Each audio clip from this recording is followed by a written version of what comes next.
Hello السلام علیکم، کیسے ہیں آپ لوگ؟ امید ہے آپ لوگ سب خیر خیریت سے ہوں گے۔ جب بھی آپ اپنی جیب میں یا اپنے والیٹ میں پیسے رکھا کریں تو یہ آیت ضرور پڑھا کریں۔ اس آیت نے، اس وظیفے نے بہت لوگوں کو فائدہ دیا ہے۔ جس انسان نے آیت سے اس وظیفے سے ابھی تک فائدہ نہیں اٹھایا تو وہ آپ اٹھا لیں انشاءاللہ۔ وہیں سے بھی پیسے ملیں یعنی تنخواہ، تو یہ آیت ضرور پڑھ لیں۔ آپ جو اپنے والیٹ پہ یہ آیت پڑھ کے پھونک دیں گے تو آپ کے والیٹ میں بہت برکت ہوگی۔ آپ پیسے خرچ کرتے رہیں گے مگر پیسے آپ کے ختم نہیں ہوں گے انشاءاللہ۔ آپ خود حیران ہوں گے کہ پیسے آپ کے خرچ ہو رہے ہیں مگر آپ کا والیٹ انشاءاللہ بڑھتا جا رہا ہے۔ برکتیں کیسے آ رہی ہیں؟ جو آپ آیت پڑھ کے اس والیٹ پہ پھونکیں گے تو انشاءاللہ اس کی برکت سے آپ کے والیٹ میں پیسے کبھی ختم نہیں ہوں گے۔ خوشی کا کوئی ٹھکانہ نہیں رہے گا اور انشاءاللہ آپ اپنے والیٹ سے اور اپنے پیسوں سے بہت خوش رہیں گے انشاءاللہ۔ وظیفے کا طریقہ اتنا ایزی اور اتنا آسان ہے، خود حیران ہو جائیں گے۔ آپ کو کبھی بھی پیسوں کی ٹینشن نہیں ہوگی۔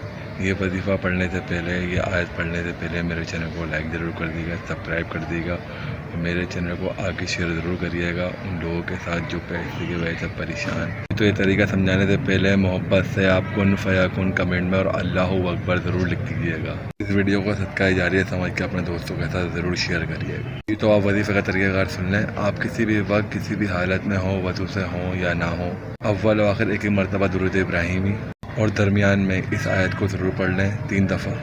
وکفیٰ باللہ وکیلا، وکفیٰ باللہ وکیلا، وکفیٰ باللہ وکیلا، 3 دفعہ پڑھنا ہے آپ آیت، اور یہ وظیفہ پڑھ کے اپنے والیٹ پہ پھونک مار دیں۔ اس سے یہ فائدہ ہوا، آپ کبھی پیسوں کی تنگی سے پریشان نہیں ہوں گے انشاءاللہ۔ آپ کی جیب میں اگر پیسے نہیں ٹکتے تو برکت ہوگی آپ کے پیسوں کے اندر انشاءاللہ، اور آپ کو کسی پریشانی کے اندر کسی سے پیسے مانگنے کی ضرورت نہیں پڑے گی، اور انشاءاللہ سے آپ اپنے پیسوں کو لوگوں کو بانٹتے پھریں گے۔ ویڈیو پسند آئی ہو تو ضرور اس کو لائک کریے گا، شیئر ضرور کریے گا صدقہ جاریہ سمجھ کے۔ اوکے، اللہ حافظ، انشاءاللہ ملتے ہیں نیکسٹ ویڈیو میں اچھے وظیفے کے ساتھ۔ اپنا بہت خیال رکھیے گا، اللہ حافظ۔